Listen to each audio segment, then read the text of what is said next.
You know who she reminds me of in this getup? She reminds me of... I know exactly what you're going to say. Oh, what am I going to say? Rescuers Down Under. Yes, Rescuers Down Under! I know! 5, 6, 7, 8. There's no business like show business.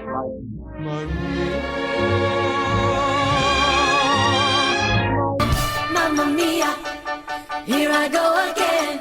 My Of the music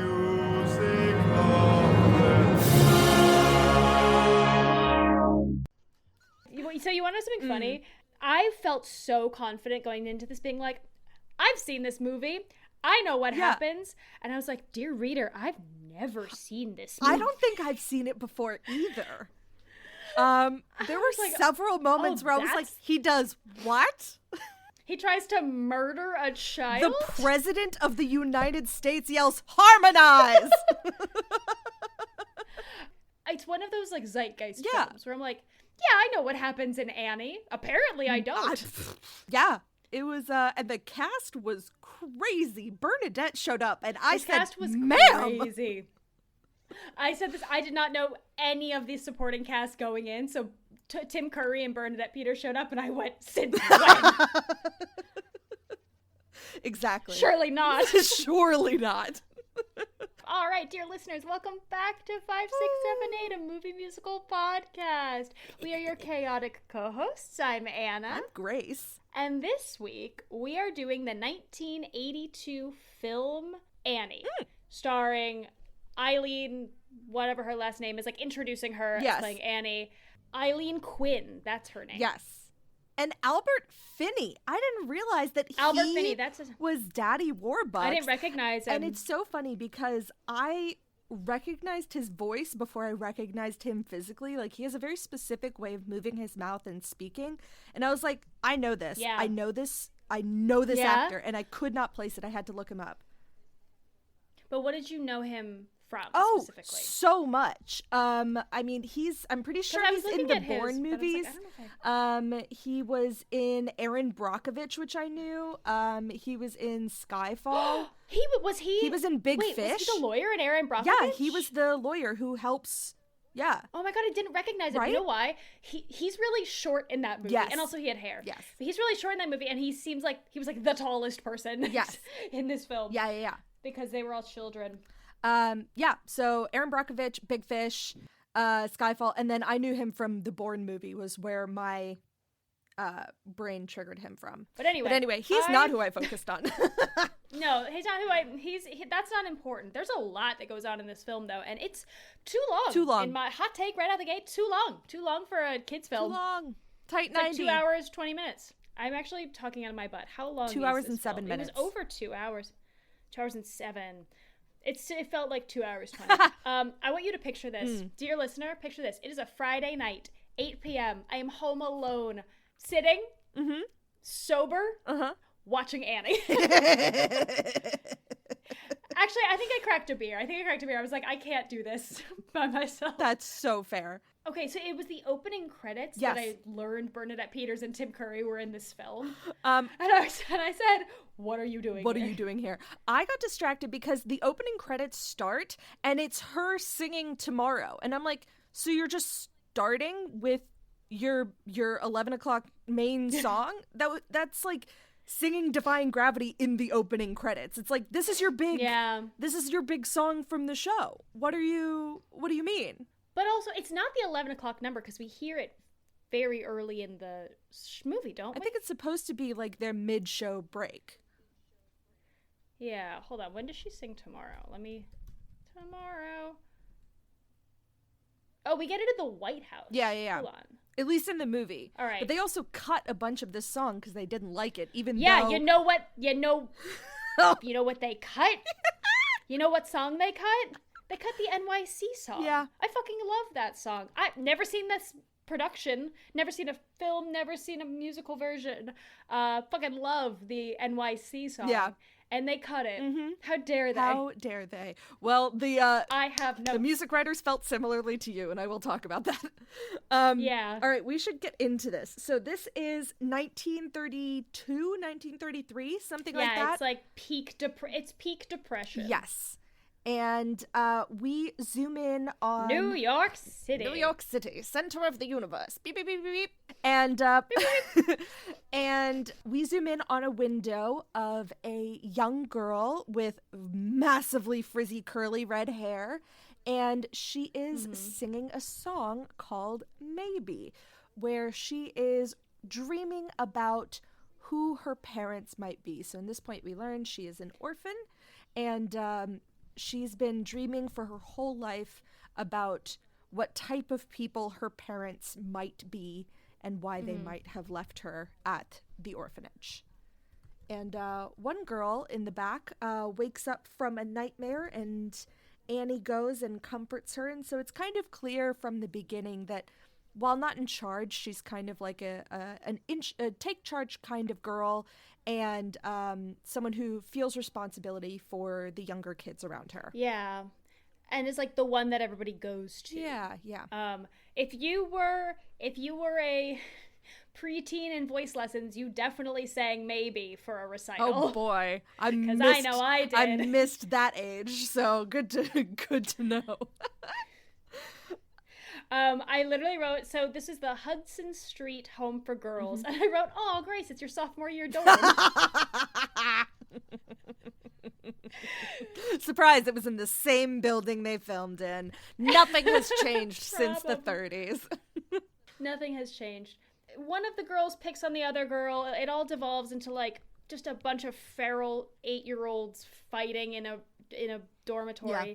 And then Annie silences them all by saying, "Do you want Miss Hannigan to come in here?" And that shuts them all up. And then all the girls listen to Annie finish her song. Yes. And then we get our queen, Carol Burnett as Miss Hannigan, who is, you think until 90% of the way through the film, she's the villain. She is a villain, but she's not the ultimate villain. She gets a really last minute thrown in redemption arc. Yeah, we'll talk about that later. Yeah. You know who she reminds me of in this getup? She reminds me of... I know exactly what you're going to say. Oh, what am I going to say? Rescuers Down Under. Yes, Rescuers Down Under! Oh, I know. 100%. But what is that character's name? I have no clue, but I know exactly what you're talking about. Lady. Madame Medusa. There you go. Madame Medusa. You've shown me a photo of Carol Burnett and from Annie and Madame Medusa next to each other. It's the same photo. It's the same photo. Carol Burnett is who I talk about at the end of this, so very excited to talk about her. She's had a wild life, and she's still around. Yeah. Anyway, so Carol Burnett is playing the character. The name is Agatha Hannigan. So she walks... I never knew her first name. Yeah. So she walks in, and it's very clear from the beginning that she is going to be drunk this entire time. So she walks in, swigging from a thing, and she says something. She says, "Did I hear singing?" And my brain goes, "Oh, do they know they're in a musical?" Wow, that just blew this wide open. So I think that they know that they're in a musical because I think they mention people singing a couple of times. I mean, the president yells at them to harmonize. So, whoa. Yeah, this is an alternate universe. So she yells at them and she's like, "Well, if you're awake anyway, then you might as well be cleaning." So she like rips a bunch of girls out of bed and tells them to clean up their mess in like the bathroom and the kitchen and the hallways, and so they're all half awake, half asleep, and then they all start to go to clean up the house. Yeah, like their daily chores are like cleaning this house top to bottom. Yes. And that's when we dive into It's a Hard Knock Life. Hell which, yeah. if you know the musical Annie, you probably know this is song. The second most popular song This from is the the show. song. Yeah. Yeah, and it's a great ensemble number of all of the girls. I had impressive questions. Dancing.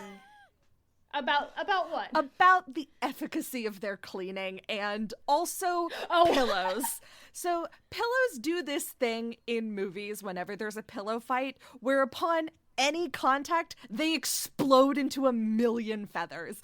And in any pillow fight that I've had, even with a feather pillow, I've never had them be so tenuously made that upon a single whomp, they just dissolve into feathers.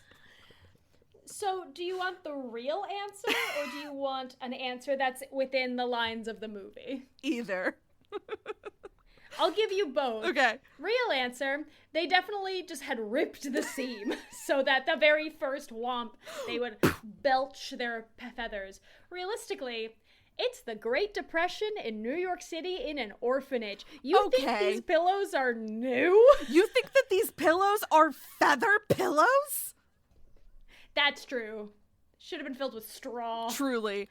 I will say, I don't know so many if kids. So many kids in this. This happens already, but we do get a moment of Annie looking at a necklace that she has, which is like one half of a locket. A locket. A little heart locket. It's like those classic BFF or family lockets where the heart's like jagged in the middle, and there's another piece that's there that you put them together and it makes a complete heart. Exactly. Anyway, how many children do you think live in this building? I think it's like when you turn on the lights suddenly in a pantry and all the cockroaches and mice scatter. That scene in Ratatouille. The limit does not exist. I know. It's like at least 50 million little girls live here. Yes. Yes. Minimum. Every child that lives in New York City lives in this orphanage. Absolutely.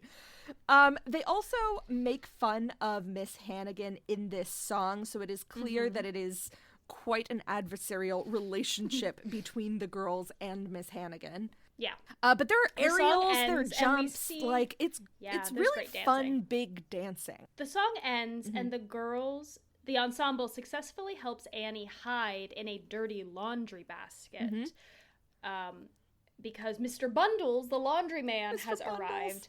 And I was confused at this point because Miss Hannigan asks where Annie is while they're like bringing the laundry out. They say she's in the bathroom. She like I don't remember. Someone notices that like the laundry basket's really heavy, but then one of the girls says to Mr. Bundles, "Annie's inside." Yeah, and so he helps her escape. Yes, unclear on his role in this. We never see him again. No. I did enjoy his interaction with Miss Hannigan. Yes, so Miss Hannigan obviously is a little bit man-hungry and immediately starts to flirt with him, and when he finds out that Annie's trying to escape, he distracts her so that the girls can get Annie in the cart into his truck, and then he drives off, and once he gets back to his store, he helps unload her and essentially is like, well, I've gotten you out. Good luck. Yeah. As you are. Goodbye. And so she starts just walking down the street, and a cop sees her and is like, I think that she's tried to escape before. I don't think that this is her first attempt. Yeah, what's this cop's deal? What's your deal? He starts following her because she looks suspicious, and she's able to give him the slip by hiding behind a group of people. And then continues walking around, and she sees some boys chasing a dog, and so she follows them into an alley. They're chasing the dog because they've like tied cans to this dog's tail. Yeah, the kids are like being cruel. They're fucking with the dog. Yeah. She chases after them. She tells them to knock it off, and they're like, "Oh yeah, pipsqueak." And this isn't anybody's moment. A world hardened. This isn't anybody's, and she just punches them, the kids, and fights them one by one, and just and she tells them to get lost. Get lost is such a good phrase. Yeah. I wish I said get lost. Get lost. That and kick rocks. I love kick rocks, and I am not a very antagonistic person, and I regret that when I don't get to say those phrases fun more phrases. Often. Yeah. Not a big war guy. Not a big war guy. She unties the can from the dog's tail. She's like, "All right, you're good now." And the dog follows her home, being like, "No, you own me now." Yes. You've saved me, and now it's your problem. Yes. So the dog follows her, and she sings the song Dumb Dog, which is basically just saying, like, I can't feed you. I can't take care of you. You shouldn't follow me. Added for the film. That for the film. That song is not in the musical. But the dog continues to follow her, but then gets caught by, like, a dog catcher. The dog catcher. Yeah. Yeah, when dog catchers were more of a thing in urban spaces. Yes. And he's like, "Well, no, you can't. He's my dog." And the dog catcher's like, "Yeah," clearly calling her bluff, like, what's his name? And she makes up the name Sandy on the spot. And he's like, all right, you stand over there. Call your dog. I want to know. I want to see that he knows his name. And ultimately, Sandy does. Like, it takes some cajoling, but Sandy ultimately does go over to her. Yeah. Yeah. And so she's very victorious, and then she turns around, and that fucking police officer is there. That fucking cop, who apparently, even though we never get his name, is named Weasel, which is giving big Officer Krumke energy. Yeah. I literally wrote, what, this guy hate kids or something? What's your deal? What's his beef? What's your deal, my guy? He takes her back to the orphanage, and Hannigan also flirts with him, and he's kind of into it. Anything with a pulse. Yeah. But while she's distracted with the police officer, the other girls at the orphanage sort of take Sandy and, like, hide him under a table until Miss Hannigan, like, goes back upstairs. And then all the girls pet the dog. This dog is having a great time. He's, like, on his back getting belly rubs from, like, five different people. But they sing the song, basically guessing what the dog's name is until Annie's like, yeah, nope, and like brainstorming what they're going to name him. Yeah. A snippet of this song has become trending on social media, like on Instagram and TikTok, because all the kids very clearly have been directed to like sing like kids. So they're not singing super dramatically or super like full chested. They're like, we could call him something. I like this song. And then one girl comes out like full chest, like Rover. And like that bit of like how over dramatic, she was in the final 7 for playing Annie. Yeah. And they gave her that role instead. Yep. Congratulations, consolation prize. But he's barking so loud. So loud. The dog is barking. The dog is not chill. The dog, they hide him under some blankets. Hannigan comes in, finds him immediately. And also sends Annie to, like, locks Annie in a closet. Because that's that's punishment. And threatens to send the dog to the sausage factory. Sausage factory! Cut to outside. Someone has arrived outside the orphanage. At the orphanage. A very posh and fancy. So this is Grace Farrell, played by Anne Reinking. Who, if you want a little bit about her, feel free to re-listen to our All That Jazz episode in which I go into her as a background. Or don't listen to All That Jazz. Oh my god. Yeah, that's her. I didn't make that connection. Yeah, she's Roxy. She's Fosse. You can tell by her dancing, though. Her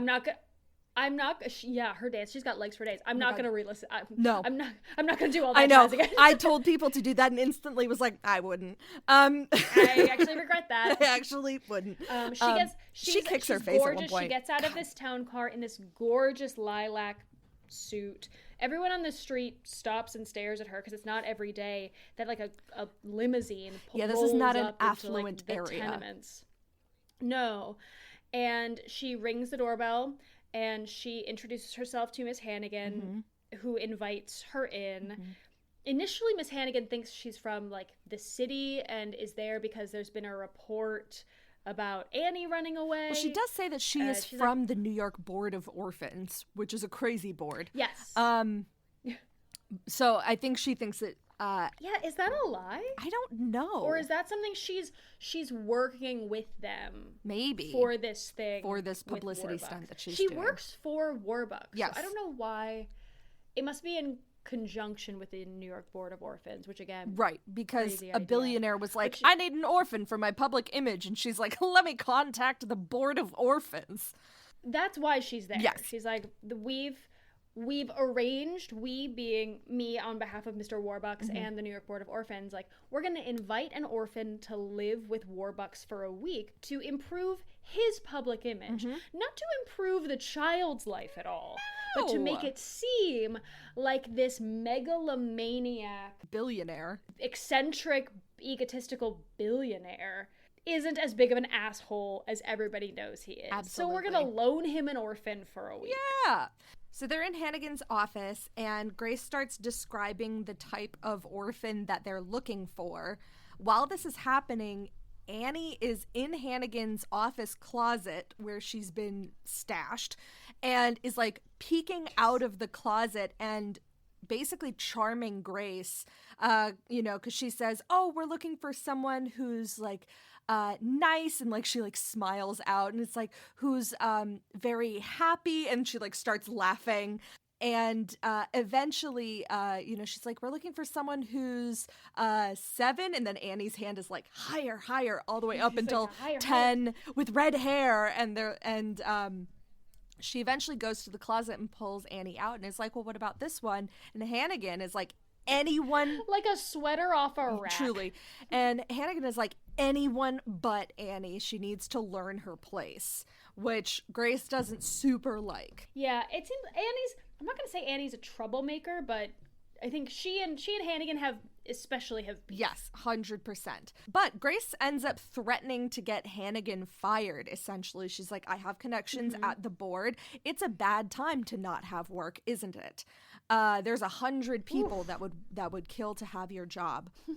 100 girls would kill for your job. So she agrees, and Annie tells Grace, oh, I also have this dog, which at first Grace is a little skeptical, but then Annie says that she won't go without the dog, and that Hannigan was going to try and send the dog to get killed, and she's like, we're taking the dog.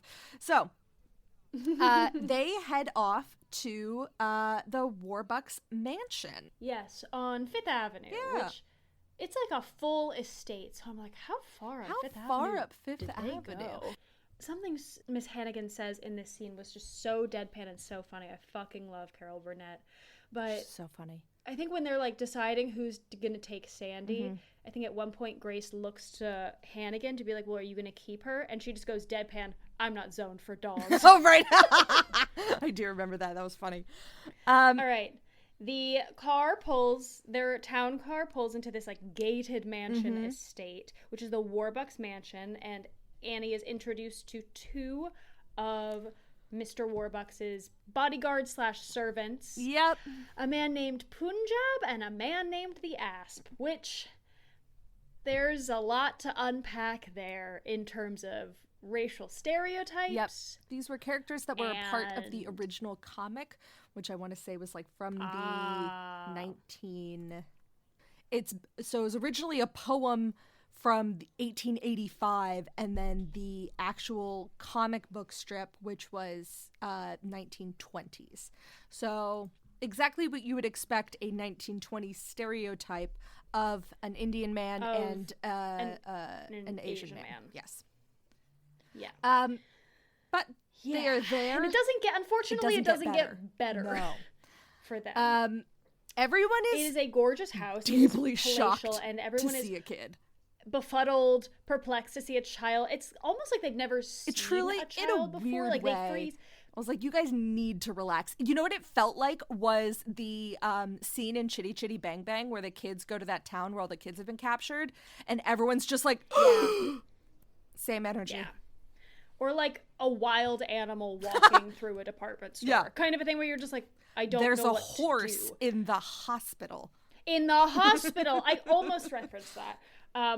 But the staff asks Annie, like, oh, what'd you like to do first? And she thinks they're going to make her clean because that's all she's known. And then they're like, no, you're a guest. You don't have to earn your keep. Like, you are a guest here. And then we get the ensemble number. I think I'm going to like it here. What a big dance number. Did we have dancing in the streets? I would call dancing in the streets. But so this and the We Got Annie number later both felt like dancing in the street, and it's mostly because this house is so palatial that there was this house is a street. So it was so big that there was so much space for them to move and to take up space, which is always what I'm looking for in a dancing in the streets energy. I am a hotel. Yes. This house is a street. This house is a street. This house is a street. I am a hotel. Our house in the middle of the street. We love a dancing waitstaff. Yes. It was like, you know what the song reminded me of? It makes me think of Be Our Guest from Beauty and the Beast. So they're all like it was like just pampering her, and at one point they're so thrilled to have a guest. Yeah. At one point she does get into bed, and I was like, you have to bathe first. Little child, you simply must bathe before getting into bed. It's not a question. It is a known fact. You have lice. Yes. You have fleas. You've been hanging out with the street dog. You 100% have fleas. Yeah, 100%. But she gets settled in, and they pander, they pamper her. That's the word I wanted. And just then, Mr. Warbucks arrives home and immediately starts issuing orders. Yes. And Sandy is mid-bath when he arrives, so he is covered in soap, and he and Annie hide behind a pillar when Mr. Warbucks comes in, because it's immediately like, you know what this reminded me of? It's like when Maria and the kids are having fun in The Sound of Music, and then the captain comes home and they like everyone right back straightens into a up. line. Yeah, I forgot that this depiction of Daddy Warbucks, he looks like Mr. Clean. Yes, yes, he does. You are correct. He looks like Mr. Clean. But anyway, we get this absurd bit about there's two things that are insane. A painting gets brought for him to have, like, he's ordered it, and he was like, I don't like it. He speaks in capitals. Yes. Mr. Warbucks speaks in capitals this entire time. This is a boomer I don't like who it. Send only it back. types in caps. Yeah. Yes. Also, the president called while he was away. Yeah. And there is a man of the press with a camera there who keeps taking photos of him and in his own house, and he gets irritated with him and clearly has anger issues because he throws the camera and like knocks the guy over, and he's like, what the fuck are you doing here? And Grace, his secretary, is like, we have a photographer, remember? Don't you remember? Because we need to work on your public image. So funny. And then he's like, wait, I smell wet dog. Yes. Why is there a wet dog here? And Grace introduces Annie and Sandy. And then he says an insane thing. Yes. Which is, orphans are boys, so she is not an orphan. Crazy. And Grace, to her credit, is like, that doesn't make sense. You said orphan, so I found an orphan, and she happens to be a girl. Girls are orphans too, you lunatic. Girls are orphans too. Girls are orphans too. You absolute loony bin. numpty. Loony bin. Loony bin. Humpty Dumpty looking motherfucker. So Warbucks is dismissive of Annie being female, but she charms him in the end, where she's like, it's okay, mister. Even if you do send me back to that hellhole, I had a great day with your staff, and gee, you sure turned my life around in this single Master day. of reverse psychology on adults. Yeah. And I don't even remember what else she said. But it's a bunch of stuff like that. Yeah, 100%. Yeah, and he's like, fine, we'll do a week. Yeah. She can stay for a week. She can stay for a week. So we cut back to the orphanage where Hannigan is like in bed cradling a radio, which is doing like one of the old-timey radio stories where it's just like she's listening to her fairy smut is what she's listening to. So she has like one of the sexy like stories going on, and she's listening to it, and she like goes to like make out with the radio. But because she lives in a house with 50 million girls, a couple of them see her and kind of make fun of her, and so we get the song Little Girls, where basically she moans that she never has time to herself, and she also hates children. And that's pretty much it, and but truly, it's a blast. She's fun. As we had previously established, let me show my work. Every single child in New York City lives in this house. Every single one. So there are girls wherever she looks. Yes. What she doesn't notice is two people looking in her window. So she finishes the song, gets back into bed, and then turns around, and there are two people sitting in her bedroom. And it's Tim Curry and Burnett Peters. I would be equally alarmed. Imagine you or I sitting in our own bedrooms, turning around, and Tim Curry and Bernadette Peters are sitting there. So we get the backstory. That's really killing me. Tim Curry. I'm good. Tim Curry plays Tim Curry is Miss Hannigan's brother in this. His name is Rooster. He is a con artist who has recently gotten out of jail, and Bernadette Peters is his girlfriend named Lily St. Regis, and they are a pair of swindlers. We haven't had a good pair of swindlers in a minute. Deep swindlers. They are there to try and get a little bit of cash from Hannigan. So her brother is just like, we've just won a bunch of money, but we haven't collected yet. It won't be open again until Monday. I just need £5 to get me through the weekend. And she's like, under no circumstances. But while she's distracted with her brother in the background, what was her name again? St. Regis? Lily St. Regis. She's like stealing jewelry out of her thing, and she notices immediately and goes to Lily and is like, give me back my items. But while that is happening, her brother's in her purse taking £5 out. So they end up leaving, and Hannigan notices that she's been stolen from. Yeah. I literally wrote it down because it's so funny. When they are leaving, or when Miss Hannigan is essentially kicking them out, she says to her brother, and take your hotel with you. Yeah, the St. Regis. I'm sorry. That fucking took me out. Just like, because again, I wonder how many of those tiny one-liners are just her. Or just her.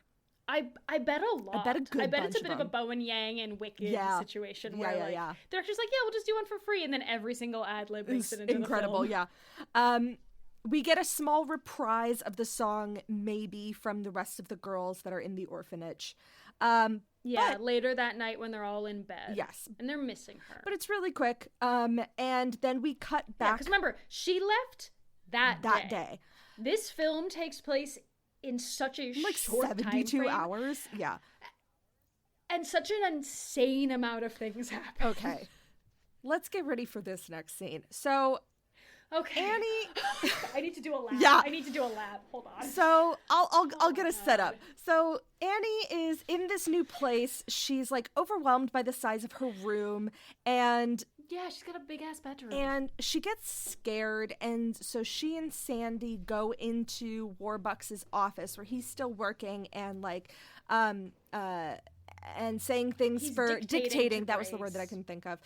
Dictating for Grace things to send to the president, or like things that he's going to do. Now, in the background, so Annie starts asking about his work, and Sandy looks outside and sees an intruder and starts barking.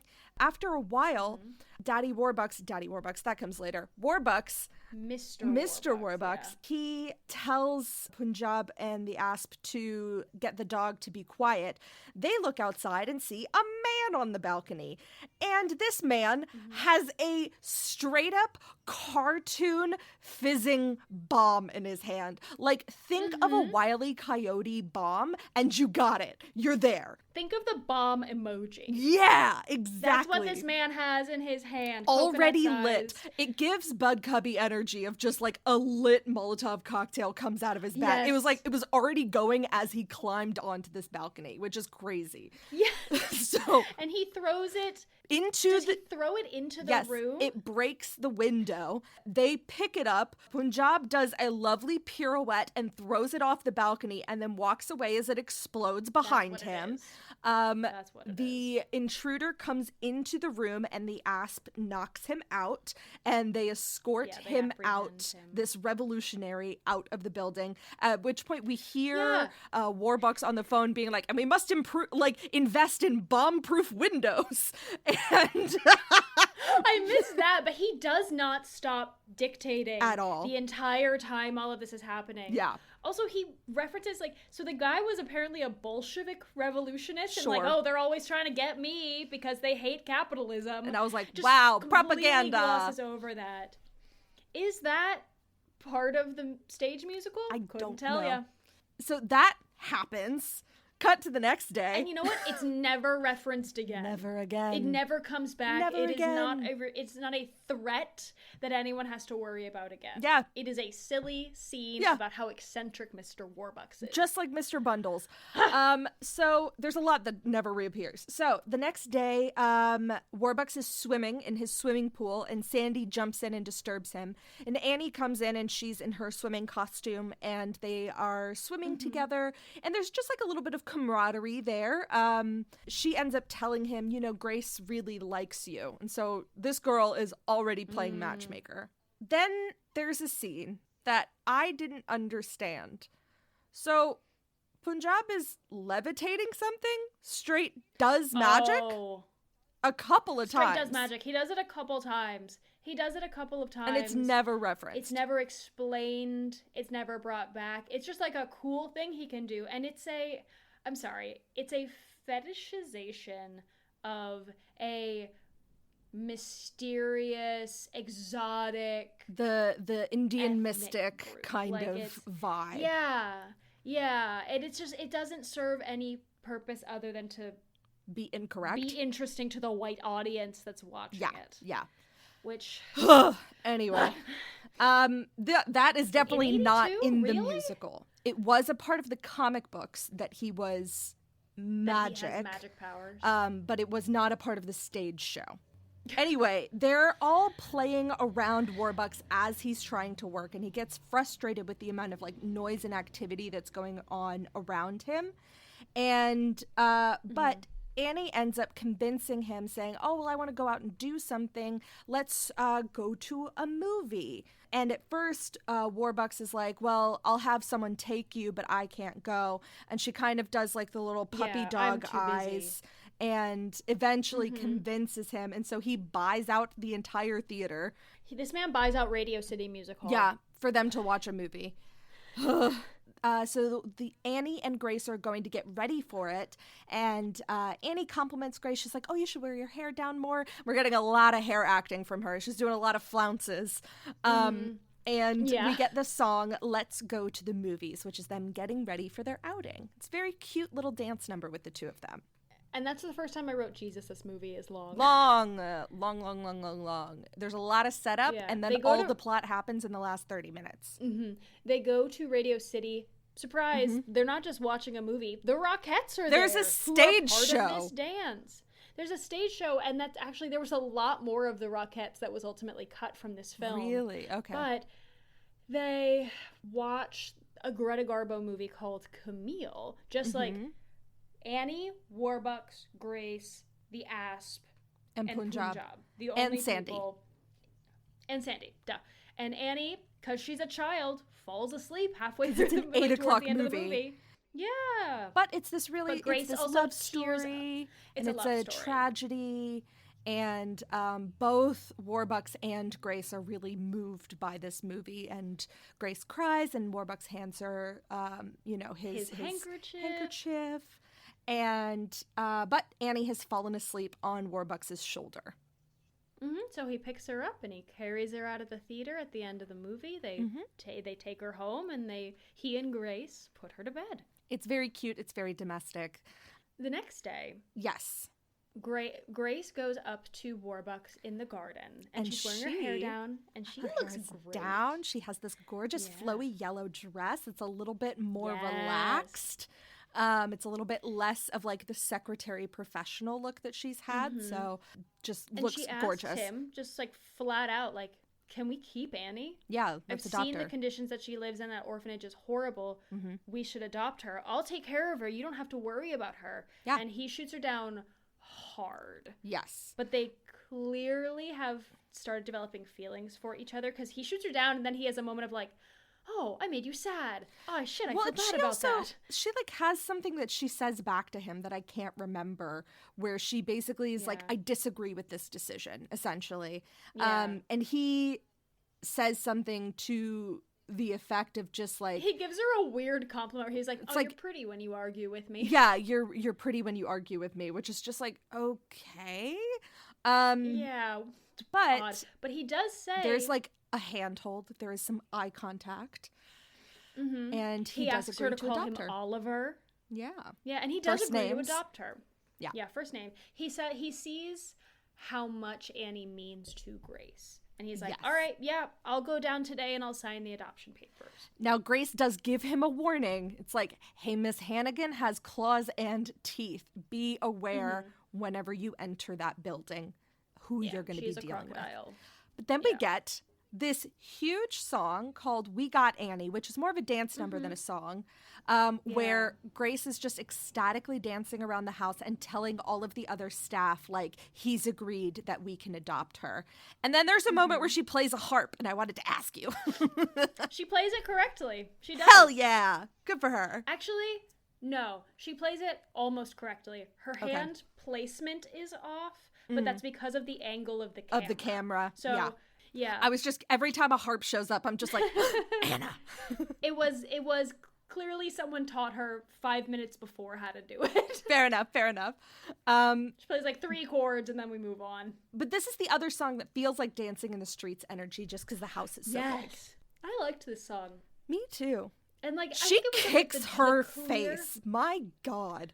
Yeah, and for me, it's clearly the joy on the rest of the staff's faces. Like, it's not just Grace. The entire staff loves this. So excited. Who has been there for maybe 48 hours. 48 hours max. She's had 2 nights there now. Okay, so we cut back to the orphanage, and the girls are very sadly marching in a circle in a tiny little dirt place, like prison, chanting "It's a hard knock life." It's really fucking maudlin. It's really dark. It's dark. And a couple of the girls aren't marching, and they find like a dead mouse, and Hannigan comes out and asks them why they aren't marching, and they throw it down her dress. It's not great for anyone in that house. No one's having a good time. No one's having a good time. Just then, out front, Warbucks has arrived, and there are a bunch of people surrounding his very fancy car, to the point where I'm like, hey, maybe you should just keep driving and not let your car stand still in this neighborhood. Yeah, you're not going to leave with the hubcaps you entered with. No, I don't care how fancy of a karate your bodyguard does. That's like, 15 to 20 people that are surrounding your car right now. Yeah. But the limousine pulls up. Warbucks gets out. Well, he got not Oh, quite. right, no. He goes inside. He rings the doorbell. Miss Hannigan comes out, and he says, like, I'm here about Annie. And she goes, oh, are you returning her? And he goes, no, I'm going to adopt her. And she goes, well, excuse me one second. She closed the door in his face, and on the other side of the door, we hear her emit a feral yell. It reminded me of Ken in Barbie, where she's like, I want to meet your girlfriend. And he's like, one moment. Sublime! It was just... But imagine a negative version of that. But a negative version of that. It was the same thing. That was so funny. I'd forgotten about Sublime. I fucking loved that moment. Anyway, so she invites him inside, and we get this very silly song that's been added specifically for these 2 actors to like have a little bit of banter with each other. It's called Sign, where Hannigan is doing absolutely everything she can to avoid signing these adoption papers, including trying to seduce him, bringing him into her bedroom, like it being in her undergarments with like a feather boa. But during this song, Warbucks also reveals that he has had her followed and presents her with a bunch of blackmail materials against her. And it's just like, if you don't sign, I'll get you arrested. And I'm like, hey man, maybe you should do that anyway. And so eventually she does agree to sign quite angrily. And he gets the signature. Yes. And meanwhile, he has also sent, when he agreed to adopt Annie, he sent Grace to Tiffany's to buy her a locket, for Grace to buy a locket for Annie from both of them as like a welcome gift. Yes, to replace her broken one that she has. Yes, because he thinks it's broken, but it's not. That's a design. But anyway, so he gets back with the signed paperwork. Grace gets back. He takes the locket from her, and then he goes to tell Annie, and he's so nervous. He's so nervous. Pacing. That he's like, let's go take a walk. Yeah. And he tells her a little bit about himself and like his upbringing, and she's like, okay. Yeah. This is new information. It's funny. She's copying how he walks, like strutting, hands behind the back, kind of like shoulders, like strutting, which is very funny. And he explains a little bit about his life and like asks her if she understands what he's asking her. But she, of course, doesn't understand because he hasn't been clear at all about what it is that he's trying to say. He's telling her this. No. Yeah. But he says that he would like to adopt her, and he presents her with this necklace, and she turns him down. And so we get a little bit more of the backstory that this locket is her hope that her parents will return. She has always been told that her parents dropped her off with the intention of returning and that they have the other half of the locket, and that's how she would know them. That's and how that she'll for her know. entire life she has been dreaming of being reunited with her parents. And to his credit, he takes that rejection on the chin and then instantly says, "Let me help." Yeah, like, let me help you find your parents. Let me use all of my resources, not selfishly, to make this happen. And that includes calling the president, getting on the radio, getting Get the me chief of J. police. Edgar Hoover. My God. We cut to a radio show, which wasn't clear to me, but I understand now is supposed to be, like, one of the most, like, again, this is the 30s. Like, we didn't have all of the media that we have now. Like, you were getting your news via radio or newspapers. So they go onto a very popular kind of midday, Like a variety radio show kind of deal. program. Yeah, like a variety, but like whatever's I have going a to get question. the biggest audience. I might have an answer. There is a woman there with a ventriloquist dummy. What is Yeah. the point of ventriloquism without a visual component? I don't know. Why are the backup dancers all dressed or the backup singers all dressed alike? No one's recording this. There's no video component of this. The ventriloquist dummy came out and I said, surely not. I didn't think about that until just now. But they go on the Burt Healy show, and Yeah. I apologize to listeners. This is a special person that played Burt Healy. I don't know who this man is. Sorry to this Don't know. man. Oops. But they sing the song, "You're Never Fully Dressed Without a Smile." Yeah, and they go. Warbucks does a scripted interview where he essentially says, like, we're giving a $50,000 reward to anybody who is Annie's parents. Yes. And there's a bit of how, like, he just, like, reads both lines because this man doesn't understand how commercials It's like work. that actor that read the script and then yelled disappointed because he thought that it was a line as opposed to just a stage direction. Do you know about this? What? So there is No. a video. I will send this to you. There is a video of a man who's just like dressed like Conan the Barbarian or something. He's like by a tree in England, and he just goes, "Disappointed." This is news to me. It's one of my favorite things of all time. I will find the clip and I will send it to you. It's so I can't believe funny. we've never talked about this. I have no idea. But yeah, the point is, this radio ad goes out, and Warbucks Yes. is bad at being on the radio. Miss Hannigan is He also listening to the radio. Straight and up hears gives his home address. This. He does. Didn't he just like, have a "Come-" bomb thrown at him? My guy. Do you not have an didn't think office about that. that you can send these Yeah. things to? Anyway, Listen, the address and the shaky sweaters, ventriloquist, Grace. I couldn't handle it. Checked out. But you're right. He's like, if you are Annie's parents, come to my personal home address, and we Here's will my interview address. you. Yeah. Anyway, Hannigan listens to this radio and fully faints when she hears Warbucks saying he's giving a $50,000 reward Yes. to her parents. To her parents. The orphans are listening to it as well, and they reprise "You're Never Fully Dressed Without a Smile," just like Yes. them. It's a long song, And though. This reprise is It is long. a long song, and Hannigan interrupts, going, "Do I hear happiness in here?" Which, again, she's recognizing that they're singing. So, Yeah. I think that they Anyway, know that they're in a musical. cut to the Warbucks estate, where easily there are 50 people there claiming to be Annie's parents. Grace and Warbucks look out on the balcony, see the chaos they have caused, and said, "You know what? Let's get out of here." You know where we should go? The White House. The White House. Because we No, haven't done Annie- enough damage. Annie at one point had said that she wanted to meet the president. So it Yeah, is you know, like a normal kid would. 10-year-old. Not- So we go to the Anyway. White House and we meet FDR and Grace, Eleanor. how do we get to the White Yeah. House? Star is Born, same fucking deal. Drives a helicopter onto the front lawn.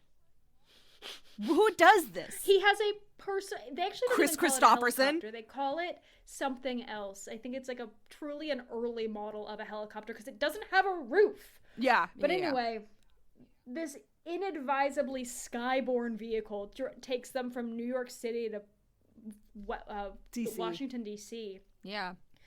to meet the president. We meet the president. They go into the White House. And FDR and Eleanor Roosevelt greet them, and then Warbucks is immediately like in like a dining room or whatever. Yes. Warbucks is immediately criticizing the New Deal, Yeah. which fucking took me out. So funny. It's like it's so badly managed. He's a businessman at the end. He's of a the Republican, day. yeah. He's a Republican. But Roosevelt, so the reason why Roosevelt has been calling him, which we've heard in like bits and pieces throughout, is that Roosevelt wants to introduce a new program to help the impoverished, especially impoverished children, and he wants Warbucks and Annie, now that he has this orphan, now that this is the same energy as just like, oh, once I think about it as if it was my sister, once I have a daughter, then I understand. I don't care about I've learned rights. Empathy. Yeah. Crazy. So now that he like has is trying to adopt this orphan, he's like, maybe now you'll care about children. So he wants him to run this particular program, and Annie is like really inspired by this and is like, I think that this is a great idea. You know, it's always really tough, and I always had this song that I would sing to keep my spirits up. And this is when we get an a cappella version of Tomorrow. Mm-hmm. Yeah, the White House version of it. The White House version. And how using the message of tomorrow to bring hope to these other orphans that this social welfare program would help. And then the silliest thing in the world happens, which is the President of the United States says, Warbucks, sing for me. And like Phantom of the Opera, he starts singing along with Annie, and then he commands his wife to sing, and then all four of them, the President of the United States, the First Lady of the United States, this orphan that's known an old man for 72 hours, and a crotchety old man sing in harmony together upon the request of, again, the President of the United States of America. And I will say, the president, not even singing. He is Rex Harrison. 100%. He is Rex Harrisoning his way through this song. He said harmony, and then they changed key and started singing in harmony, and I fell off my chair. It's so funny. I didn't know what to do other than like, this is the redemption arc. Yeah, for Warbucks. This is like redemption arc take 2 for Warbucks. Like, he's changed as a person personally, but now this is like his impact socially. Yeah. But anyway, we cut back to New York. We cut back to the orphanage where Hannigan is visited by 2 people claiming to be Annie's parents. And she's like, look, she's not even here. And then it's revealed it's just her fucking brother and his girlfriend in disguise. Really, not even a good disguise. Like, truly, it's like if someone put on those glasses that have a fake nose and a mustache attached to it. It's that level. It's like not. Groucho Marx he's like, level mustache. She's like, I never would have known. And I'm like, really? Really? And Lily's just in a wig. Just a different Nothing color has changed hair. About her face. Straight up different color hair. But anyway, the 3 of them come up with a plot to pose as Annie's parents to gain to split the $50,000 reward. And so Rooster and Lily have come to the orphanage to like get details about Annie that only Hannigan would know. Right. And Hannigan ups the ante by saying, yeah, I'll tell you about her. And also, I keep a box of personal belongings of every orphan here that their parents left for them. And so she not only has the locket that Annie has been looking for, but she also very casually reveals that she knows that Annie's parents died in a fire. Yeah. Either after they dropped her off. I think like pretty soon after they dropped her off. Like within a year or 2 of her being in the orphanage. And Annie was dropped off like at birth. But because this conversation is taking place in the house, up through the vents, one of the littlest orphans hears this conversation happen. The one that Annie comforted in the first scene. Yeah, like the baby one. And she doesn't really understand it, but she understands that like these people mean Annie ill will. Yes. So they search through all of the items. They eventually find the locket, and then we get our trio, Rooster, Lily, and Miss Hannigan. And then we get my favorite song and my homework, which is Easy Street. It is Easy street. so fun. Oh my God. These three people are having the time of their lives. It is such physical comedy. There is a moment where someone who is not Tim Curry does some gymnastics, which was very funny. Yes! Basically, it's just them fantasizing about how good their life is going to be after they get this money that they're going to scam Warbucks out of. This does not advance the plot, but it's so much fun. And they're having such a blast, and they move through all of these different spaces and all these different rooms, and there's physical comedy, and people fall over things, and they're all over each other. It's such a blast. It's going to be my homework. It's so fun.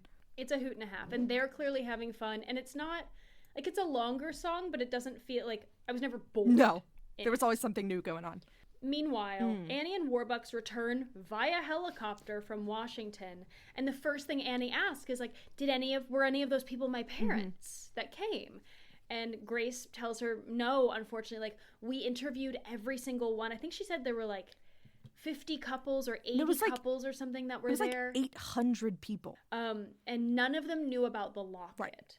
Like, Grace was intentionally kind of alluding to it to see if anybody would mention it. Yeah, like that's the key. Yes. And Annie is sad, and Grace is disappointed that there are so many people who are dishonest in New York City. And I was like, man. One thing that happened before we cut back is yes, you're right. One of the little girl that overhears everything upstairs in the bathroom, she runs into the dormitory and tells a couple of other of Annie's friends, like, they're going to try and do something to Annie. We need to warn her. So they try to sneak out, and but they are caught almost instantly by Hannigan. And so Hannigan and Rooster and Lily all like usher them and lock them in that same closet that Annie was in at the beginning. Now, I did just want to say, they put the chair underneath the doorknob to, that sort of classic trick. Yeah, to lock them but in. that doorknob is a circle doorknob, and therefore the chair does nothing. It only works if it's a handle doorknob. That's a circle doorknob. That did nothing. I've never thought it had to do with the handle. I thought it was more like the angle is putting pressure so you can't push the door out. If you angle the chair to like use it as a wedge, that's a different thing. But what they were doing is they just shoved it under, which normally if there's something under here and the handle can't actually turn down, then that's what it is. But if it's just a straight knob on top, totally not effective. No, my God. Not effective. Anyway. So yeah, the orphans that try to escape to help Annie are locked in this closet. Cutting back to the mansion, Grace is disappointed with how many dishonest people there are in New York, and Annie is sad, wanting to believe that, like, of all the orphans, like, she was going to be special, and, like, she was going to find her parents again. Yeah. But if we quickly go back to the orphanage, they get out. Yes. They crawl through the vent in the ceiling. They move some and stuff they get around, out onto the and roof, they Mission and Impossible their climb way down the out. exterior. Yeah. And so they get on the street, and they're like, we found Fifth Avenue. We're at 1 Fifth Avenue, and we know his address is 987. Oh boy. So they start walking. But we cut back to the house, and Rooster and Lily are there with their disguises, and they say, "Oh, we left her on the orphanage. She was wrapped in newspaper, but we've been thinking about her every day, and now we have like this whole con that they have, and they produce the half of the locket, and they also produce a forged birth certificate of Annie." And that's what that was. Yes. And at first, everyone's a little bit suspicious of them. It seems kind of too good to be true. Rooster and Lily have this planned to a T. Even Warbucks is like, I'm sure you heard about this, like, from the ad or the newspaper. And they're like, what? No, we went to the orphanage. We, like, went back for her. And Miss Hannigan said she was here. Right. We didn't know there was going to be a reward, but, like, we're poor. We're not going to turn down money. We'll be able to buy her milk and a blanket. Yeah. And Burnett. They're putting it on so thick. And Annie doesn't seem super thrilled to go with them. Yeah. I mean, the vibes are off. It's definitely like... Everyone's clocking a weird vibe, but nothing specifically, like, no actual facts are incorrect. So Annie goes upstairs to pack, and Grace goes with her. There's like a really sweet moment of, Grace trying to like pack all of these clothes that have been bought for her, and she's like, my parents are poor, and I think that it would make them uncomfortable for me to make them have feel bad. like really nice clothes. So can you actually give all of these to all of the girls at the orphanage? And she like goes through and she's like, oh, this one would look really nice in this dress, and she would look really good in this one, and it's just like a really cute, beautiful moment. And she sings another reprise of Maybe. Yeah, which is essentially she's like, I want, like, asking Warbucks to forget her, like, that I was almost his baby. Yeah. And it's better for both of us if we forget that. Yeah. Warbucks watches Annie leave with Rooster and Lily, and he sings his own reprise of the same song, flipping the lyrics, obviously, like, she was almost my baby. Mm-hmm. And the second the gates close behind them in their car, from the bushes, who should appear but Miss Hannigan, who shoves herself into the front seat foot out the window. The There's too many people in this car. Out the window. And Annie's like, I'm in danger. Oh no. She like tries to yell for Warbucks, but they like cover her mouth and they immediately drive off. Now Sandy is in the back of the car. So we cut back to the girls, the other orphans that are trying to look for Annie, and they've been walking for a while and they're getting tired. They're very young. And they're like, oh, maybe we should just give up. She's probably fine. And just then the car with Annie in it, but like her mouth is being covered by Rooster, drives by, and Sandy's in the back, and the girls see Sandy, and he jumps out and basically like reinvigorates them and leads them back to Warbucks' mansion. Yeah, they don't see that Annie's in trouble. They're like, oh, there's the dog. We have energy. Let's keep going. Exactly. Meanwhile, we get a little bit of Rooster, Lily, and Miss Hannigan's plan, which is that they're not going to stop till they get to Atlantic City.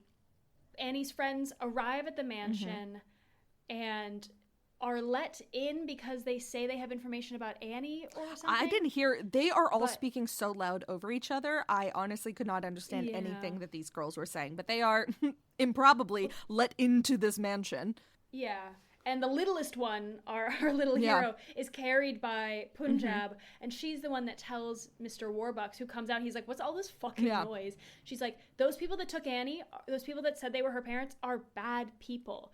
And then she faints, and he goes, leap and immediately lizards, believes her. No further questions, Your Honor. No questions asked. And starts a citywide manhunt for these people. We have the police involved. Punjab gets into the helicopter, and it is they have air support. So they're in the car. So cut back to Annie and our swindlers back in the car, and Annie swindles the swindlers. She's like, I really have to go to the bathroom. You really should stop, because when you gotta go, you gotta go. So eventually they agree. And she's like in between Hannigan and the door. So Hannigan also has to get out of the car to let her out. And she has the check, the $50,000 check in her hand. And as soon as her feet touch the ground, she grabs the check out of her hand, runs. There's like a fenced area that has the gates padlocked, but like that sort of loose padlock where there's like maybe a foot of space in between the two swinging fences. And Annie, because she's a tiny girl, can slip through that, but the adults can't. Right through. So they get stuck and they have to climb over the fence, which they do. As they chase her for a while, we are also getting cutbacks to Grace and Warbucks are in a car trying to track down where the truck with Annie has gone, and they're getting updates over a car phone from Punjab that's up in the helicopter saying, oh, there's a truck that's headed this way, take a right and get to this bridge. So Annie is running away, and she has the check, and as she's about to get caught, she like rips up the check so that and I think she says something like, Warbucks will eat your liver or something, which I was like, ma'am, something like that. Rooster gets incredibly angry and is like, I'm gonna kill you. And this is where we start, and truly it's just 5 minutes, but this is where we start the redemption arc of Hannigan. So here's the thing. This whole plot point comes in like the last 20 minutes of the film. Yeah. This feels like a big Act 2 thing. Yeah. And I'm like, I'm looking at my watch and I'm like, how are we... It's like 7 minutes left of this movie. Yeah. Yes. Anyway, Rooster is now going to kill this child. Yeah. And this is when Hannigan is like, oh, my brother's a bad person. She's just a baby. Leave her alone. She's just a child. Rooster chases Annie up a raised drawbridge. So it's like a ladder almost that they're climbing to the top. They get to the top.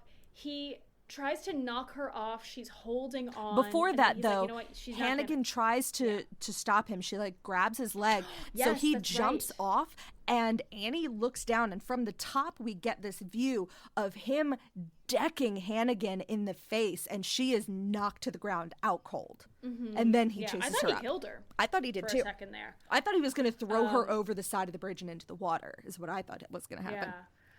But Rooster chases Annie up to the top. He's trying to knock her off the top of the bridge because it's like a pretty small surface area. Yeah. Meanwhile, Punjab, who we haven't explicitly said has been wearing a turban this whole time, unwraps his turban and uses it to rappel down off the helicopter to grab Annie. He grabs her with one arm just as she's like convinced she's gonna fall. Tears are streaming down her face. He grabs her and he makes some kind of comment about like the kids are the bravest of all of us. Yeah. And then he kicks Rooster.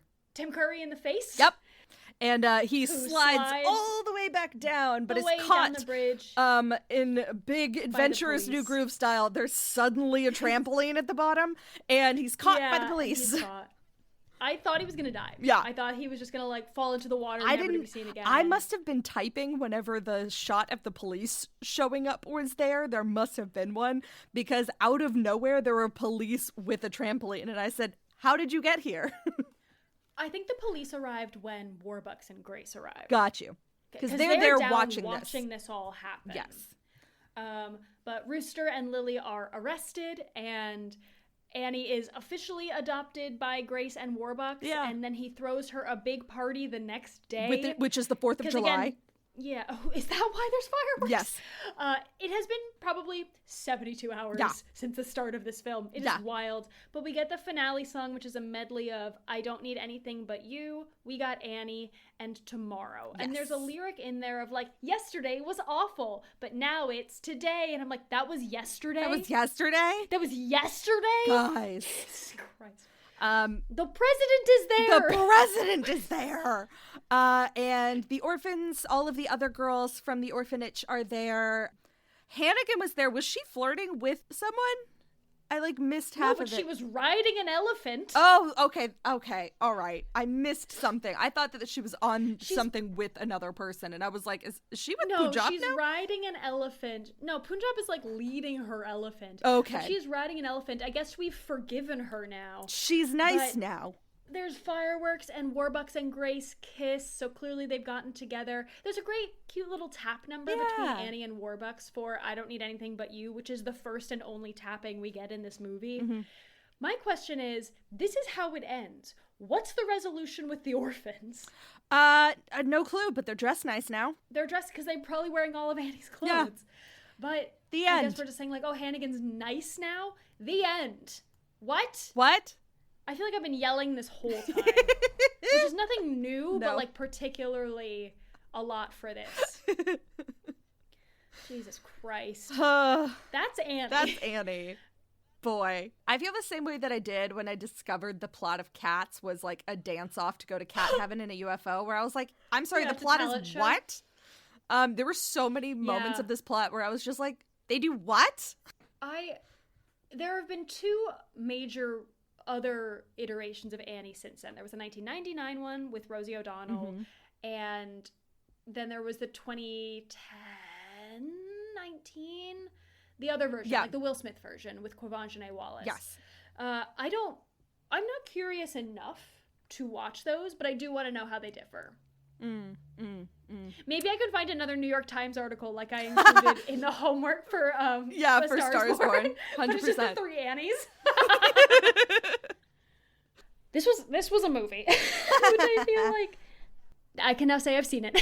Yep, I've seen it, we've seen worse movies. The cast, the secondary cast were incredible. Yeah, I think my criticism of this, and I will get into this when we get into reviews, is my criticism of this was shared by reviewers and also people in the cast, which is that it just felt overproduced. Yeah. And when I say that, because that can be kind of like a catch-all phrase, what I mean for that is a lot of stuff could have been trimmed down, or I think the focus seemed to be making it like, oh, the best movie version of the story versus like what's actually good for the audience. Yeah. Because it wasn't truly, I think they were just trying to do too much. Yeah. Yeah. Interesting. But also, I don't know the original plot well enough to really make that a accurate criticism. Yeah. So let's dive into some dramaturgy. Woo! Dramaturgy report. So this was directed by John Huston, who was an American director, screenwriter, and actor. He directed 37 films, most of which he wrote himself or was a writer on. He won 2 Oscars. He is a BAFTA Fellowship recipient, and he's a star on the Hollywood Walk of Fame. We know him for classics such as The Treasure of the Sierra Madre, The African Queen, Asphalt Jungle, Prizzi's Honor, and The Dead. He was also a notable actor appearing in Chinatown and The Cardinal, as well as a voiceover artist where he voiced Gandalf in the animated Hobbit. Hell yeah. Yeah. Also, he is the father of Angelica Houston. Oh. Yeah, and he directed her in Prizzi's Honor, where she won an Oscar. Fuck yeah. Also, fun fact, he lived internationally. He renounced his U.S. citizenship for Irish citizenship in '64 before later returning. Anyway. Hell yeah. So I have a fun fact about the cinematographer, who was Richard Moore. He was an American cinematographer. He started in documentaries, later moving to cinematography for film and TV. He co-founded Panavision in 1953, and his credits as a cinematographer include Winning, Myra Breckinridge, The Life and Times of Judge Roy Bean, and Annie was his final film as a cinematographer. Interesting. I kept seeing this thing come up for Thunderball, the James Bond film, and he did uncredited underwater camera work for that. He actually missed the birth of one of his kids because he was doing this camera work.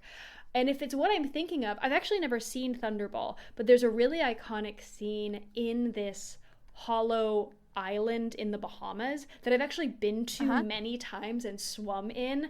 It's essentially, have you been to it? It's maybe you just moor like right outside it, and then it's best to go in at high tide, but you like you jump off the boat and you swim in through a hole in the rock, and you come around a corner, and there's this entire just like cavern. Like I know what you're talking about. Yeah, and there's a hole in the top to let light in, but we would bring in Ziploc bags full of cereal to feed the fish there, because all the fish hang out in there. Really iconic film, really iconic scene in Thunderball. You see it in a lot of things. Yeah, is there. And I'm like, I've been there. But anyway. And then lastly, that's cool. Our editor was Michael A. Stevenson. He is a second-generation film editor. He began his career at MGM and worked extensively with Disney, in addition to Annie. So his editing credits include Honey, I Shrunk the Kids, Honey, I Blew Up the Baby, 3 Men and a Baby, Jungle to Jungle, The Sandlot, and Muppets from Space. Incredible resume. An incredible resume. Like a lot of kids' movies. And you know what? If you've got a niche, laugh all the way to the bank. If you're good at it, hell yeah. So I'll talk a little bit about how the stage play got made and then the adaptation and differences. So Little Orphan Annie at first was a poem from the late 1800s and then became a comic strip in the 1920s. And then there was also like a radio program, I think, that came out of Annie as well. But the writer of the stage show is Thomas Meehan, who we have heard before, who did The Producers, Hairspray, Young Frankenstein, Crybaby, Elf the Musical, all of that. So he's we've seen him a bunch, and in fact, at this point, I think we've seen most of his stuff. So he was first approached to write the book of this musical. And but whenever he was doing his research, he wasn't able to find anything that he felt like would satisfy like a plot structure. So he took the characters and then just basically made his own plot. So Annie, Warbucks, and Sandy are pretty much the only people that are from the comic book that are in the stage show. They were all of the production team was from New York, and this was during like Nixon era, Vietnam era, and so the mood in New York was quite somber, and so they decided to set it in a similar sort of time of emotional turmoil, and so they chose the Great Depression, and they saw Annie as kind of the 20th century version of like Oliver Twist and David Copperfield, like the orphan child that through like tenacity and just strong will is able to make their way up in the world. Everything was approved, but there was a lot of trimming of a lot of material that he had written, and later on Meehan put that back in because he did like a novelization of his version of this story of Annie. Now, the Broadway production opened in 1977 and ran for almost 6 years, which set a record for the theater that it was in, then the Alvin Theater, now the Neil Simon Theater. And it ended up winning 7 Tonys, including Best Musical. Now, the major differences between the stage production and the screenplay. In the stage musical, everything is set at Christmas. And so... obviously instead of like 4th of July, but because of they were filming, they're like, it's more expensive to put snow on the ground, so we're just going to make this during summer. Also, Hannigan and Rooster and Lily are all caught at the Warbucks mansion by the Secret Service, so Annie never actually gets kidnapped. And also, Miss Hannigan does not have a redemption arc. She fully gets arrested and is like fully aware that Rooster intends to kill Annie the minute they get her away from the house. So I don't know why they decided to give that character a redemption arc, but you know, they sure did. There were a bunch of songs that were cut. So we'd like to thank you, Herbert Hoover, NYC, which you talked about.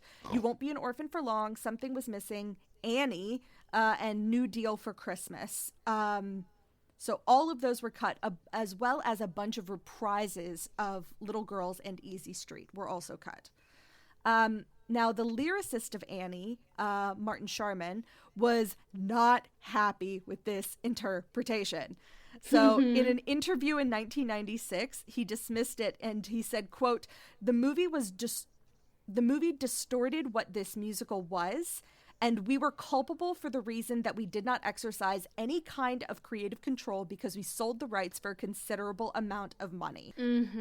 He talked about how the director had never directed a musical before, and because of that, he made so many changes that just destroyed what he considered to be the essence of these characters. He turned Warbucks into an Englishman who screamed. Hannigan was a man-crazy drunk, and Annie was completely cued up, and the emotional relationship between Annie and Warbucks was distorted, and even their hit song Tomorrow was downplayed because the producer, Ray Stark, quote, thought it was corny. So... Oh my guy, don't be a producer on the film that you think the main song is corny. It's a kid's kind film. Of like, what was that? Wasn't that who Grace, thoughts? We just recently had a movie in which the director hated the source material and changed it so much. What was that? Rock of Ages? I think that was it. He didn't like it, and so he changed the plot. I mean, that plot was very different. So that would make sense. Yeah. So for actors and casting, I'm going to talk about Carol Burnett. Yes, please. We don't get her in a lot of movies. So I'm going to take this opportunity. So, Carol Burnett. National treasure, Carol Burnett. National treasure, still alive, still kicking, 92. Let's go.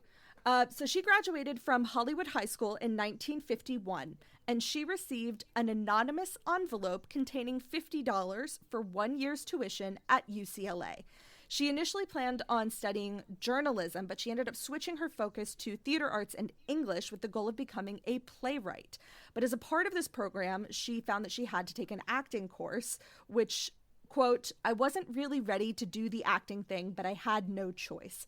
During her first performance, she got the sudden impulse to try something new. Quote, don't ask me why, but when we were in front of the audience, I suddenly decided I was going to stretch out all of my words, and my first line came out, I'm back. And the audience response really hit her. They laughed and it felt great. All of a sudden, after so much coldness and emptiness in my life, I knew the sensation of all that warmth wrapping around me. I had always been a quiet, shy, sad sort of girl, and then everything changed for me. You spend the rest of your life hoping you'll hear a laugh that great again.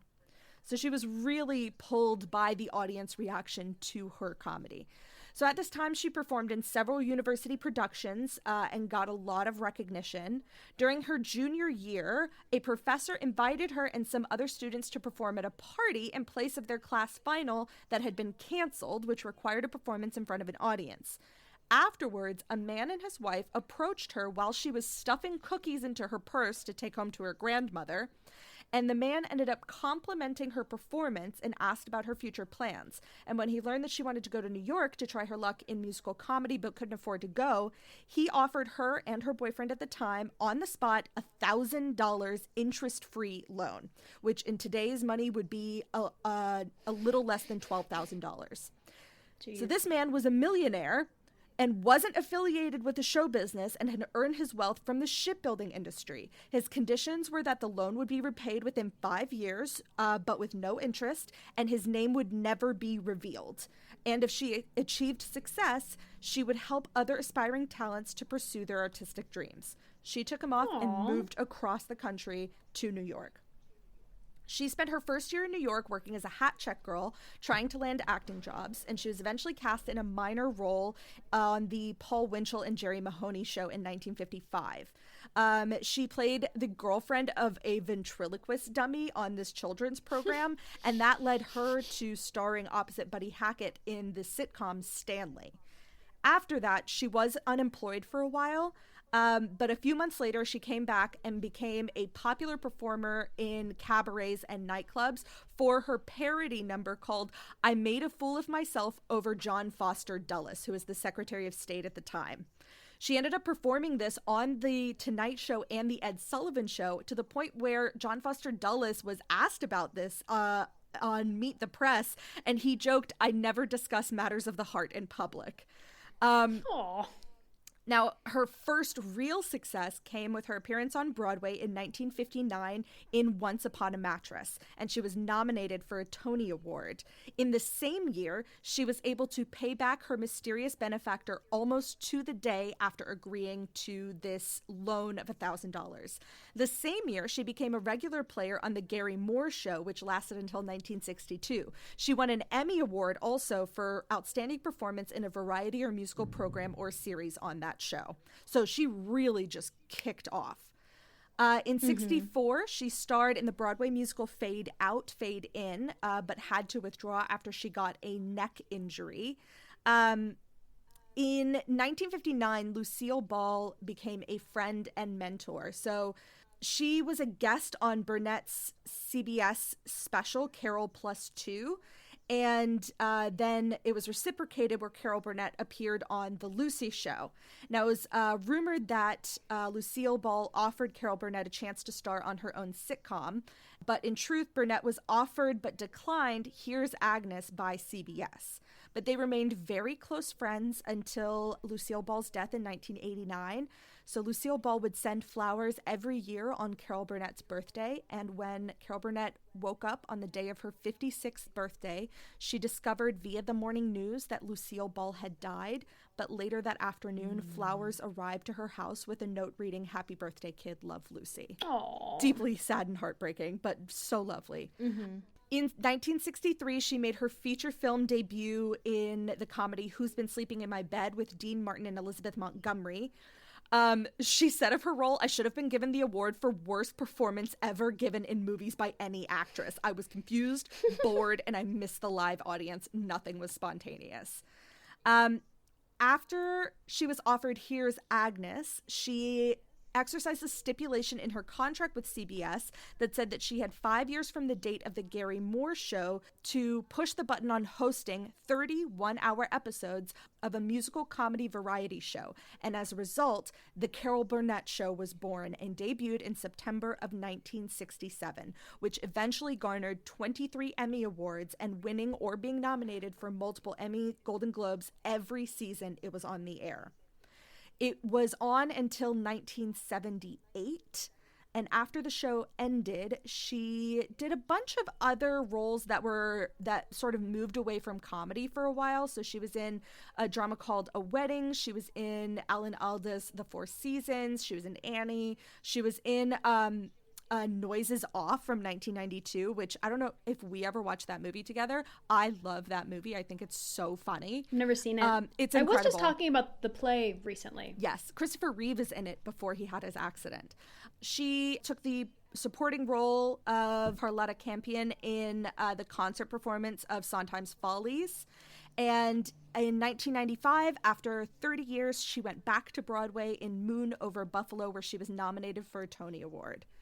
Then in the 2000s, she did a bunch of voiceover work. She did Horton Hears a Who. She did a guest appearance on Law and Order. She also did a guest appearance on one episode of Glee where she was the mother of Sue Sylvester, which is incredible. Love that.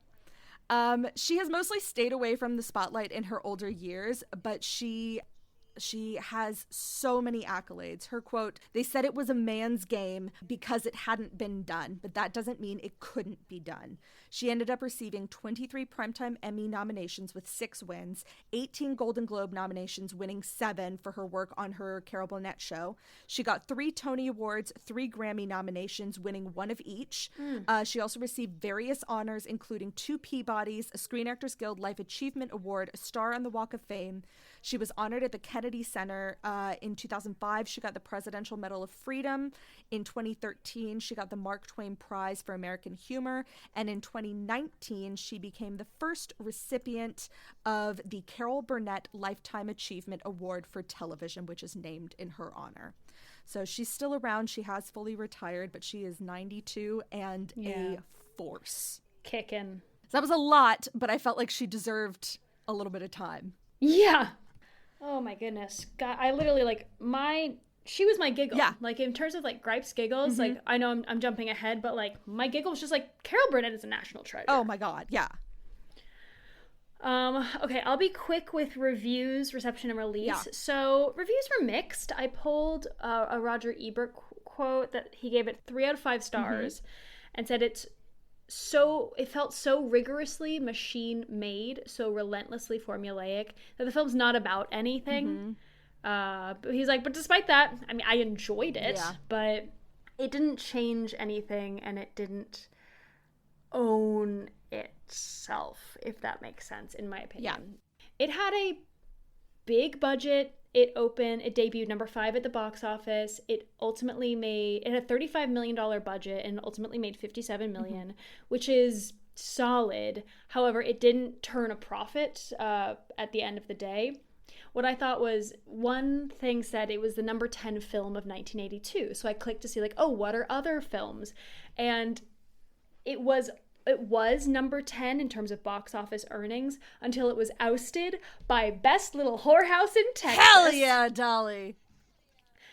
And this was the year, I was like, oh, like what were the other films? This was the year of E.T. Okay. Nothing could fucking touch E.T. 100%. Like, it made $57 million. E.T. was like up there in like $350 million. Like nothing was going to touch E.T. Yeah. This was 82. But yeah, it did like well. Coming out the same year as Avatar. It's like, yeah, man, you're not gonna. It was nominated for 2 Oscars, Art Direction and Original Score, 2 Golden Globe nominations, 2 Best Actress. Both Carol Burnett and Aileen Quinn were nominated, same category. And Aileen Quinn was also nominated for the New Star of the Year award. Yeah. It also was nominated for 5 Razzie Awards. Woo, baby! Yeah. Do you want to talk grapes and giggles? When the Razzies started.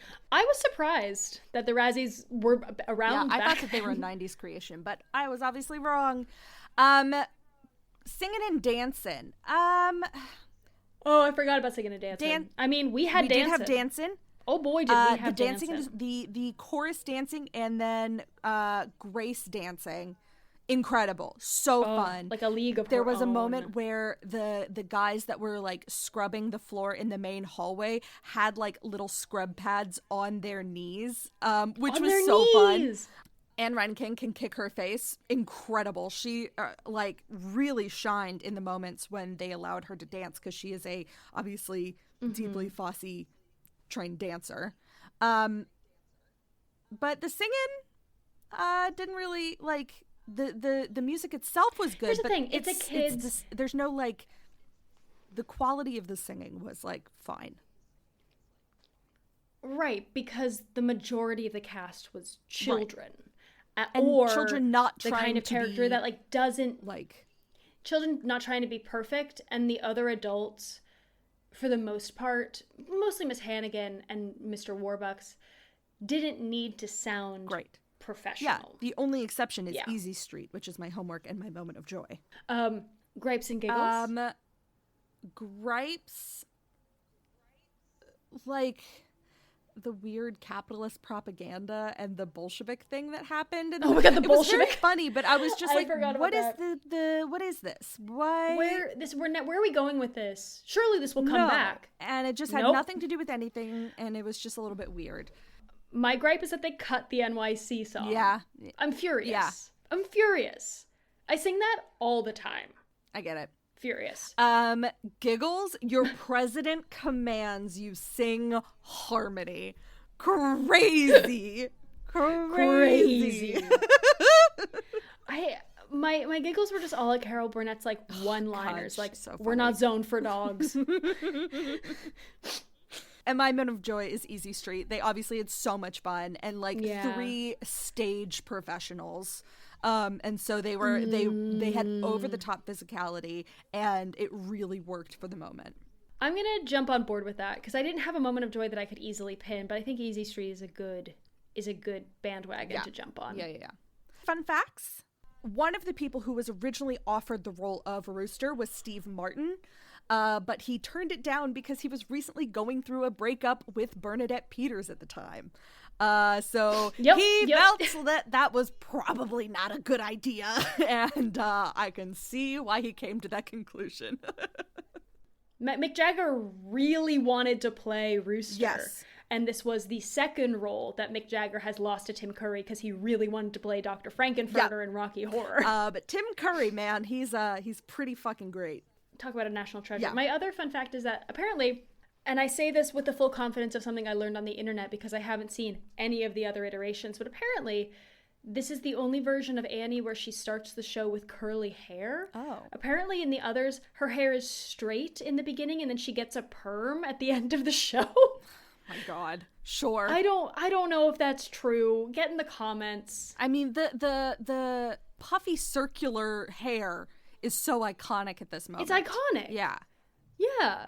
Anyway. My last fun fact is when we had that final scene of Annie climbing the ladder on the bridge, the producers ended up pouring water over this gaping hole to make it look good on camera, to kind of make it look like a puddle. But the actress... Oh, is that what that was? Yeah. I read this fun fact and I was like, I don't understand why this hole was there. I think that it was just a massive hole that they just filled with water to like make it look like a puddle as opposed to a gaping hole. But Aileen Quinn was so afraid of like slipping and falling into that hole, and Carol Burnett refused to film until they covered the hole to make her comfortable. Which I just appreciate that little stand up for your younger co-stars. Yeah. And both of our homework is going to be Easy Street. 100%. So fun. Best song in the show. Yeah. I think that's all she wrote. Well, if you're still with us, Bless. Holy shit. I've been Anna. I'm still Grace. Take care of yourselves and others. We'll see you on the next one. Hell yeah. Goodbye. Bye. 5, 6, 7, 8. There's no business like show business, like no business I know.